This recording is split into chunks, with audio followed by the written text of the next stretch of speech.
One of the great characters of horror stories and movies is the werewolf, the guy that turns into a wolf. So when you're drawing it, you have to try and retain some of that kind of humanness, if you like, about the character, especially the face. So we'll start off with that, with the head. We'll make a long rectangle, a kind of round-edged rectangle that I'm going to draw it kind of crouching, looking out at you, like that. Its face is looking out this way. And of course, it's a powerful animal, okay?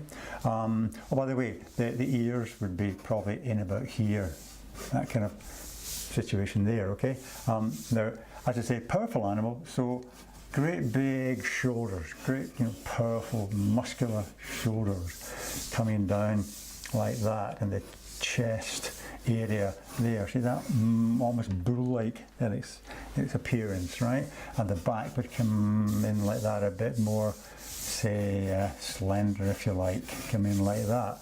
The back leg coming out into the joint there and coming back forward, and of course great big claws on the feet. The front arm would, or other leg would come in from the shoulder, start from there, coming right down, out like that. That's the great toes and claws there. Okay, the other one coming behind. You can imagine it coming in with the kind of shoulder joint there, coming down like that, with the great big claws there. Okay, now we can start to put the character in there. Remember, there's a bit of humanness about it. So we start off with the face. Pull it down, the eyebrows kind of down in the centre like that. Okay, and the kind of gimlet eyes. There's a bit of line in there, and the nose itself, of course, quite animalistic, kind of flattened up towards the top of the face like that, and the nose kind of pointing out like that, okay? And mouth wide open, and a huge kind of snarl. You can imagine the mouth open as wide as that. Okay, with great fangs. Like that, and other fangs coming up from the bottom. Like that. Okay, and now he's got a furry face, of course, being a werewolf, so add a bit of fur to the face here. Like that. And back on the other side, okay? And the same with this. Bring it down round about the chin area, but keep that kind of fuzzy look about it. Like that, okay? On the top of the head, of course, the ears sticking up like that. The other one coming in something like that. Okay. There we have a not very pleasant werewolf face. Okay, so let's put the body in now. The great muscular shoulders coming up like that, over the top here, and the kind of joint, the idea of the front leg coming down like that, planted on the ground, coming forward kind of aggressively, with great, talons there like that on the toes.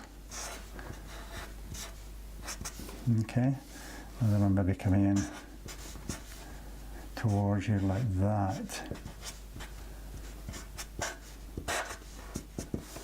Okay, and the chest, or the hair, kind of come hanging down underneath like that.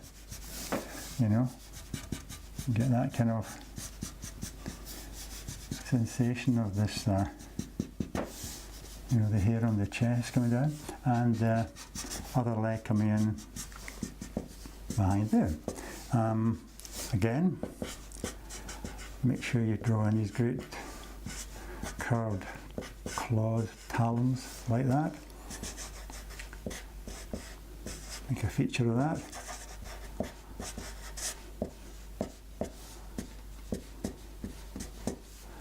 Like that, okay, and the back. The wolves with tails, but I don't think I've seen werewolves with tails, so you know, obviously there's some kind of wolf mutation.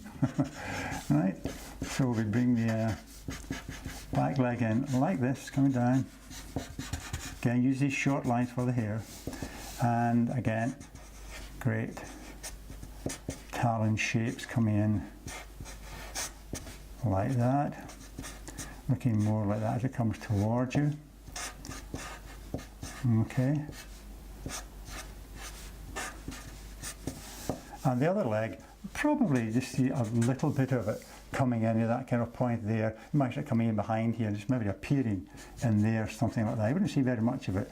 And the toes perhaps appearing, the talons appearing in there, like that. Okay. Put a few more lines in for the hairs. Excellent. Maybe a few lines around to suggest muscles. A couple of more dark lines in there. Excellent. So there's our werewolf. About a couple of guidelines now. Great. So, hope to see you again soon. In the meantime, all the best and happy drawing.